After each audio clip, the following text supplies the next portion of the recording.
Mesdames, Messieurs, bonjour. Je suis très heureux de vous retrouver ici en direct du Salon de l'Agriculture à la Porte de Versailles à Paris.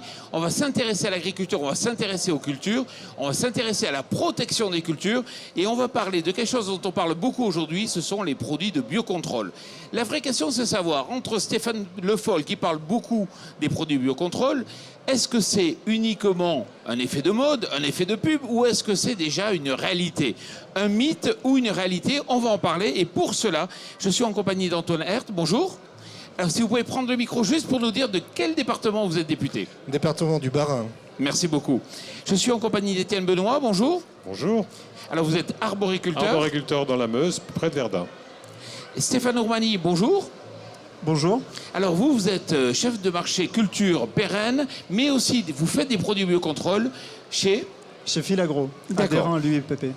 Et Jacques Mathieu, vous êtes directeur général d'Arvalis Institut Végétal. En deux mots, c'est quoi Arvalis? Oui, bonjour. Arvalis est un institut de recherche appliquée qui s'intéresse, on va dire, pour faire simple, à l'ensemble des grandes cultures et pour aider les agriculteurs à être plus efficaces au plan technique, au plan économique et au plan environnemental. Antoine Herth, concrètement, pourquoi vous avez fait un rapport sur ce sujet? D'abord parce qu'on me l'a demandé, c'est François Fillon qui voulait avoir des éléments de réflexion et des pistes de travail sur le biocontrôle. Ça montre que le Parlement peut faire autre chose que de la gesticulation, des déclarations un peu tonitruantes. On peut faire aussi un travail d'expertise et de prospective. Et le biocontrôle, finalement, j'ai découvert que avant d'être un problème lié à des produits qu'on enlève pour les remplacer par d'autres qui auraient plus de vertus environnementales, c'est d'abord une nouvelle démarche de production, une nouvelle façon de concevoir le process agronomique. Alors vous connaissez bien le monde agricole, vous êtes agriculteur, c'est bien ça? Je suis moi-même utilisateur de produits du biocontrôle puisque depuis 25 ans j'utilise du trichogramme pour lutter contre la pyrale du maïs. Tout à fait, en Alsace. Concrètement, ça vous semble une solution qu'il faut développer et qui va faire du 100% très rapidement, ou il faut prendre le temps petit à petit de faire évoluer les pratiques et de sécuriser? Il faudra forcément du temps parce que quand on veut reconcevoir les process de production, il faut faire appel à la recherche, il faut faire appel à Arvalis avec son expertise. Il faut laisser le temps aux entreprises de développer des alternatives, des nouveaux produits. Ce sont parfois des start-up, mais on pense aussi beaucoup aux majors, aux grandes firmes phytosanitaires qui aujourd'hui développent des départements du biocontrôle. Et puis il faut que sur le terrain, eh bien, on ait le retour d'expérience. Le producteur doit pouvoir tester le produit, en découvrir les défauts aussi, voir comment ça marche, sous quel climat, quelles années ça marche bien, quelles années ça marche pas bien. Voilà, c'est tout le process finalement de la production agricole qui doit être revisité. Aujourd'hui, c'est marginal. Par exemple, vous, Stéphane Ourmani, c'est une portion de votre marché importante ou marginale? Aujourd'hui, pour les adhérents de l'UIPP, c'est quelque chose d'important. Et parce que, très simplement, il y a quasiment la moitié des produits biocontrôle qui sont fournis par les adhérents de l'UIPP. Il faut se rappeler qu'au niveau mondial, ça représente 1 milliard, un peu plus d'1 milliard. La tendance n'est pas une croissance à 2 chiffres, mais à 3 chiffres. Donc on va quasiment doubler en 5 ans. Maintenant, il faut se rappeler que le marché mondial, c'est quand même 50 milliards. D'accord, donc c'est encore, on va dire, marginal, mais ça progresse très vite. Exactement. C'est ça l'idée. Moi, j'ai envie de vous poser la question très simple. Est-ce que ça marche ou pas? Alors la question est simple, la réponse l'est un peu moins. On va dire que ça marche, oui, ça marchera encore mieux demain, parce qu'il y a beaucoup de travaux autour de ce sujet. Et je vais dire, ça marche si, c'est-à-dire si les conditions sont optimales. Et je crois que c'est très important d'identifier qu'on n'est pas dans une logique de j'ai un produit classique, et ben je le remplace par un produit de biocontrôle, toute chose étant égale par ailleurs, et ça va marcher. Au moins en grande culture, ce n'est pas comme ça que cela fonctionne. Les produits de biocontrôle sont souvent à effet, on appelle ça effet partiel, vous savez bien ce que ça veut dire, un petit peu plus soumis aux aléas du climat, de la condition de la plante, etc. Donc il faut vraiment que ça s'intègre dans un itinéraire adapté. C'est le biocontrôle plus les techniques prophylactiques, voilà, je sème un peu plus tard, j'ai une variété résistante, plus les outils de la décision, de façon à sécuriser l'emploi de ces biocontrôles. Et c'est extrêmement important parce que le risque qui peut exister, c'est, j'allais dire, d'aller trop vite avec trop de promesses pour les agriculteurs et qu'ils soient déçus en disant bah, tiens, ça marche plutôt moins bien que ce qu'on m'avait dit et je reviens en arrière. Donc il faut vraiment rentrer dans ce processus de comment je valorise les produits biocontrôle. Mais oui, ça marche, ça peut marcher, ça marchera mieux demain. Donc c'est une tendance importante. Stéphane Ouani. Oui, effectivement, c'est des solutions complémentaires qui s'intègrent complètement dans les différentes possibilités que l'agriculteur a au niveau des solutions agronomiques et des produits à la fois qui soient biologiques ou qui soient traditionnels. D'accord. Alors vous, monsieur, vous êtes arboriculteur. Concrètement, est-ce que vous utilisez des solutions de biocontrôle? J'aurais tendance à dire que sans le biocontrôle, l'équilibre d'un verger n'est pas possible. Je prends l'exemple des acariens parasites. Il y a 10 ans, on utilisait systématiquement des acaricides. Aujourd'hui, ce sont les typhlodromes, les prédateurs d'acariens, naturellement présents ou réintroduits, qui font le contrôle des acariens parasites. C'est un exemple concret. Mais aujourd'hui, on est sur des développements de solutions de biocontrôle qui sont un peu plus poussées. La confusion sexuelle qui est très répandue maintenant sur le pommier, qui représente la majorité des vergers, est une solution qui permet de supprimer 4 ou 5 insecticides en arboriculture. On arrive aujourd'hui en arboriculture, dans notre domaine production de pommes en particulier, à avoir un nombre de solutions de biocontrôle utilisées plus importantes que les insecticides. Ce qui veut dire qu'il y a une révolution depuis 35 ans qui s'est faite. Alors ce qui est intéressant, c'est que dans le discours général, on a l'impression que les agriculteurs freinent à évoluer. Vous vous dites non, moi je veux bien évoluer, mais je vais avoir le choix entre les solutions. En fait, le choix, c'est assez à la mode actuellement. On parle de boîte à outils. Le biocontrôle, c'est surtout pas une fin en soi, c'est surtout pas une solution unique. Ça fait partie d'éléments et qu'on priorise, nous, sur nos exploitations, et pour lesquels, c'est vrai ce qui a été dit tout de suite, on prend souvent des risques. C'est des risques qu'il faut mesurer et qu'il ne faut pas qu'il y ait, à un moment donné, un risque économique majeur. Et nous, on a des exemples très concrets de d'équilibre maîtrisé grâce au biocontrôle, mais la nature qu'il faut prendre le dessus, et des parasites secondaires innocemment présents dans le verger deviennent, à un moment donné, perturbateurs et on est contraint d'intervenir d'une nouvelle façon. Donc, c'est jamais une finalité, mais c'est toujours une priorité à utiliser. Jacques Mathieu.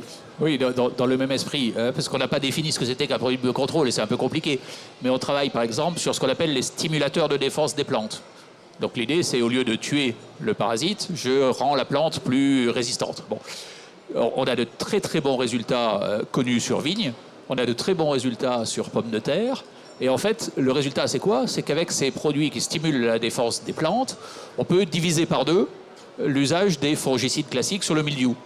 Alors on ne dit pas, on ne traite plus, mais on dit, j'ai une solution qui me permet de diviser par 2, ce qui n'est pas si mal, avec la même efficacité, le même résultat économique au bout du compte. Mais on a des résultats qui ne sont pas convaincants en céréales.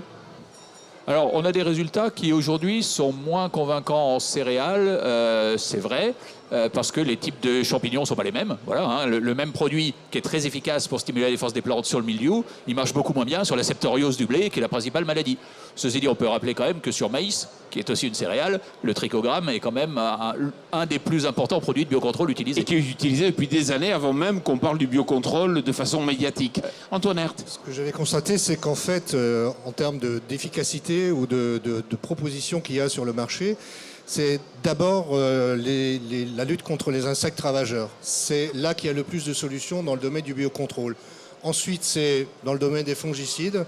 Et là où il n'y en a quasiment pas, c'est au niveau herbicide. Et donc la problématique en grande culture, c'est quand même d'abord la problématique de la lutte contre les mauvaises herbes avant d'être la maladie ou l'insecte ravageur. Ce qui n'est pas le cas en arboriculture. Ce qui explique que l'arboriculture, voilà, elle est plus engagée dans ce domaine-là. J'ai vu des choses extraordinaires en Bretagne, pour ne pas les citer, chez Savéol. Ils font de la tomate sous serre, ils maîtrisent le climat. Là, ça marche comme dans le labo, parce qu'on n'a pas l'influence climatique. Donc, selon les productions, selon les cas de figure, selon les priorités de lutte ou de ravageurs, de risques qu'on a, eh bien, les solutions sont adaptées ou elles ne le sont pas et restent à trouver. Jacques Mathieu. Pour concrétiser, ça marche. Allez-y. Pour concrétiser ça, en gros, le biocontrôle, c'est à presque la moitié sur la planète les ravageurs, donc les insectes. Voilà. C'est en gros 3,5% du marché, mais en forte croissance. Donc c'est à la fois faible, mais en forte croissance. Et par contre, sur des grandes cultures, on est plutôt à 3%, 2%, voilà. Sachant qu'en arbo, c'est 40-50%, et en tomates sous serre, c'est du même ordre. Donc on voit bien qu'il y a une variabilité entre les cibles, insectes aux mauvaises herbes, et les cultures. Et puis, vous êtes venu avec une couverture d'un journal qui s'appelle Perspective agricole, où on voit une coccinelle.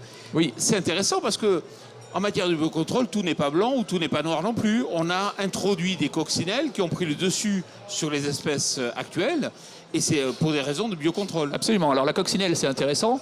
D'abord parce que c'est le premier outil de biocontrôle qui a été diffusé. Hein. Je révisais. Le premier lâcher de coccinelle, c'est pour lutter contre les cochenilles. C'était en 1912. Donc voilà, ça ne nous rajeunit pas. Hein, voilà. Et la deuxième idée, c'est que ça montre bien que l'introduction de techniques de ce type-là, ce n'est pas parce qu'une coccinelle, c'est un animal sympathique, que c'est sans danger. Si je développe des coccinelles qui existent déjà en France ou dans le territoire, ça se passera bien. Si j'importe, ce qui est arrivé, des coccinelles asiatiques parce qu'elles sont plus efficaces pour bouffer les parasites qu'on veut détruire, on se heurte à des possibilités de développement non contrôlé d'un animal introduit. Et donc, il y a des difficultés. Donc, ça pose aussi des questions réglementaires sur comment on gère le risque, parce qu'il y a aussi un risque avec des produits de biocontrôle qu'il faut surveiller. Alors, toute dernière question, Antoine Herth, peut-être. Ce qui est intéressant, c'est qu'on voit que rien n'est blanc, rien n'est noir, il faut de la finesse, il faut approcher, il faut laisser le temps au temps pour que les choses se mettent en place. Or, on voit bien que le pas de temps politique, le pas de temps médiatique, des fois précipite les choses, peut en faire une mode d'un moment, et puis peut-être dans quelques années, on n'en parlera plus. Vous êtes à la fois agriculteur et député. Est-ce que vous pensez qu'il faut réellement informer aujourd'hui les politiques et les médias sur cette notion de pas de temps ? J'ai une satisfaction et une déception par rapport à ce sujet. La satisfaction, c'est que bon, voilà, la majorité a changé à l'Assemblée nationale, mais le nouveau gouvernement a choisi de poursuivre le travail sur le biocontrôle. C'est mon collègue Dominique Potier, député socialiste de Meurthe-et-Moselle, qui a pris le relais.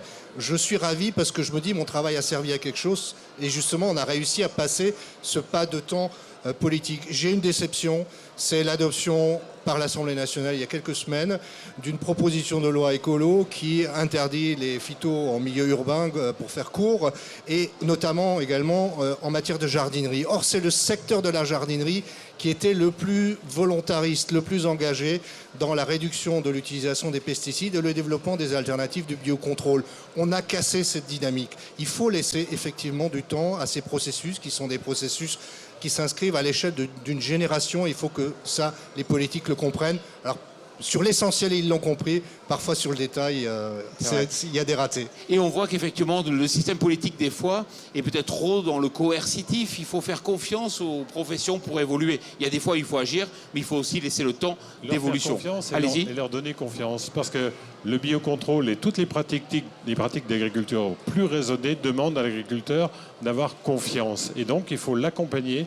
Et là, il y a une forme de révolution de l'agriculture, comme on a eu dans les années 70 pour la chimie.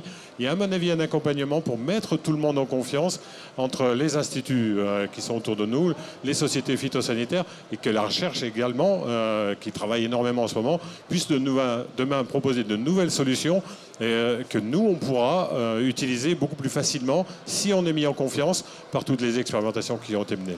Stéphane Romani, vous avez intégré le fait que le biocontrôle, c'est un marché de demain, il va se développer aussi, et ça va être un de vos savoir-faire. Exactement.